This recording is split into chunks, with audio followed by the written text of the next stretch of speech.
On entend souvent Ah, mais moi, de toute façon, quand je serai mort, vous me mettez entre quatre planches et puis basta. Mais on peut quand même se demander à qui finalement est destiné le rite funéraire. Il faut donc trouver un juste équilibre entre les dernières volontés du défunt qui en plus légalement sont à respecter, mais aussi les besoins que peuvent ou pourront ressentir les vivants. Bonjour, je m'appelle Manon Moncoq, je suis anthropologue spécialiste du funéraire. Un rite funéraire, ça va être un ensemble de gestes, de pratiques avec une portée symbolique qui vont être partagés de façon collective lorsque quelqu'un décède. Pour ma part, j'aime bien distinguer le rituel du rite. Et pour moi, le rite funéraire, il va être composé de différents rituels. Par exemple, le rituel de la toilette funéraire, le rituel de la mise en bière, ou encore le rituel de la cérémonie. Le rite funéraire, il a 3 grandes fonctions. La première, ça va être de servir le défunt. Ça peut être pour prendre en charge son devenir corporel, mais aussi symbolique. C'est-à-dire l'accompagner jusqu'à l'au-delà et aussi éviter qu'il revienne hanter les vivants, là encore en fonction des croyances. La deuxième grande fonction, ça va être de rassurer et protéger les survivants. Parce que la mort, elle vient vraiment bouleverser tout à chacun et il faut faire face au non-sens que la mort induit. Protéger aussi de la contamination, qu'elle soit réelle ou symbolique, que le corps défunt peut émaner. Et la troisième grande fonction, ça va être de stabiliser le groupe social. La mort, en fait, elle vient vraiment introduire une faille dans l'harmonie du groupe. Et moi, j'aime donner cette idée d'une chaîne avec des maillons. Quand il y a quelqu'un qui décède, c'est un maillon qui vient se retirer de la chaîne. Et la chaîne, elle est tout branle-ballante. Et tout l'enjeu du rite funéraire, ça va être de reconstruire la chaîne pour que le groupe soit stabilisé.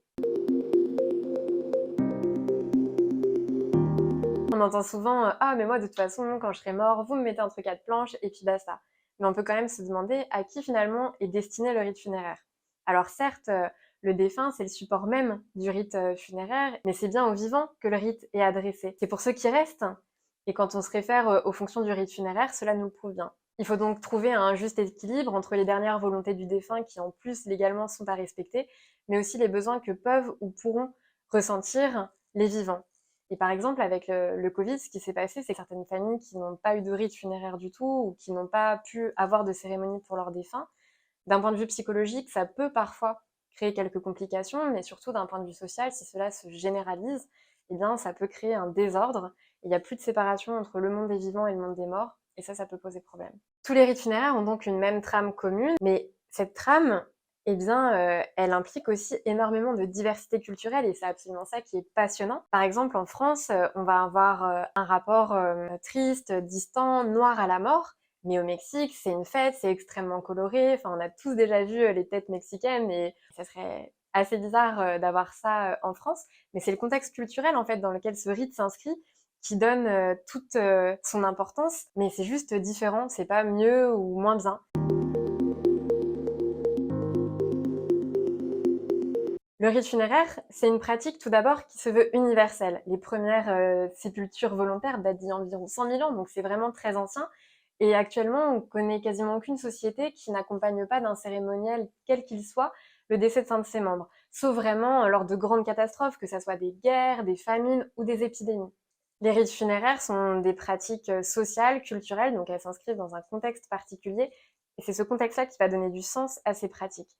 Même si la trame est commune, eh bien, il y a des différences. Par exemple, le temps de l'agrégation, quand on va intégrer le défunt dans le monde des morts, il peut avoir différentes façons d'avoir lieu. Par exemple, en France, ça va être quand on va mettre le défunt dans sa sépulture. Et dans d'autres cultures, par exemple, ça va être quand le défunt va être en état de dessiccation, quand il n'y aura plus que les os. Et c'est à ce moment-là qu'il va pouvoir avoir une sépulture et intégrer le monde des morts.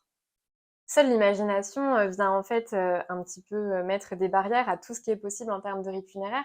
Bien sûr, il faut qu'il respecte le cadre légal dans le pays dans lequel il s'inscrit, mais aussi avant tout le cadre social et culturel dans lequel il s'inscrit, parce qu'il n'y a que lui finalement qui met des limites et qui impose une norme. Mais tout est possible et il faut surtout que ça donne du sens, c'est le plus important.